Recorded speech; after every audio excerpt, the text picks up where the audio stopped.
Au printemps 96, c'est l'affaire de l'appartement du fils Tibéri, une HLM rénovée à grands frais via des fausses factures. Je vous rappelle qu'Alain Juppé était accusé d'ingérence pour avoir obtenu en 1990, alors qu'il était adjoint au maire de Paris, un bail à loyer modéré. Bonsoir Jean-François Lamour. Bonsoir. Vous êtes l'invité de C'est-à-dire ce soir car vous êtes au cœur d'une polémique à propos de la nouvelle loi Boutin sur le logement social. Les Verts vous accusent d'avoir fait passer un amendement qui va permettre quand même à certains privilégiés qui gagnent bien leur vie de rester dans les HLM qu'ils occupent depuis de nombreuses années.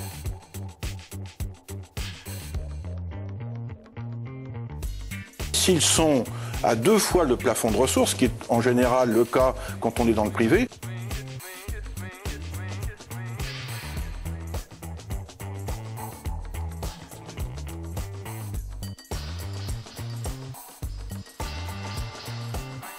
vous voyez, je pense que c'est à la fois équitable et c'est plutôt une mesure de bon sens. Je vous rappelle tout simplement que cet amendement, contrairement à ce que laisse entendre Mme Billard, a été voté à l'unanimité, y compris par les socialistes.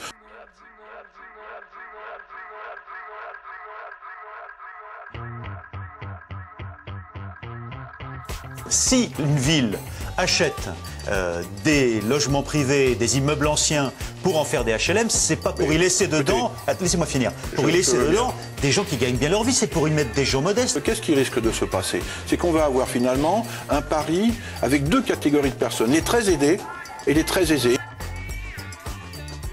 Ils sont évidemment immédiatement à la fin de leur bail assujettis au surloyer, ce qui est tout à fait normal.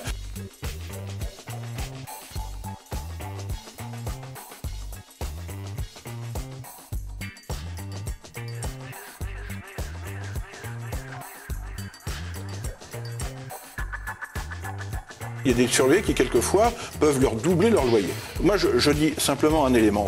On est tous d'accord pour qu'il y ait effectivement de la construction de logements sociaux.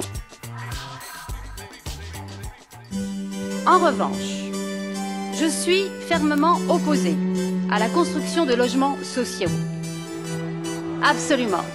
Mais aussi, d'ailleurs,